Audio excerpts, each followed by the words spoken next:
When I think about what really inspired me to be interested in languages and why I started was one of my first experiences when I was 8 or 9 years old, when my family and I'm from Ireland, and we went on holidays to Portugal.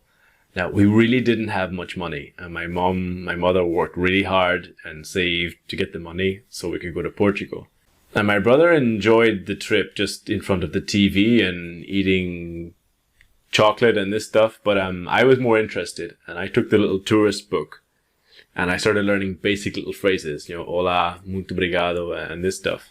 And I started to use it in the hotel and in shops, and I never forgot that positive reaction from people. They're like, wow, who's this little tourist speaking our language, And I never forgot that. Later in life, when I started high school, I did my first class in French, and it was just like a revelation. It's like, wow, like this is what I want to do, And one of the factors was I had a really good teacher, and he wasn't normally a French teacher. The French teacher, normally she had a baby, so she wasn't working that year.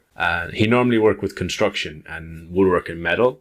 So he was very high energy. He was very big on strict and discipline, and when we were training pronunciation, he was like, stand up everybody, train the pronunciation, and a lot of high energy.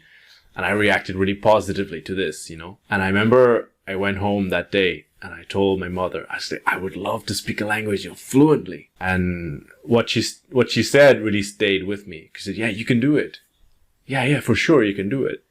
And it was this encouragement that really made the big factor, And when I think about it, that if my mother hadn't been so encouraging, maybe I wouldn't have believed in myself. Maybe I would have decided, oh, it's too difficult and not do it, Or if I hadn't gone to Portugal and I wouldn't have had that positive reaction from Portuguese people, and that positive reaction early in life, and that crazy high energy teacher, he helped a lot as well.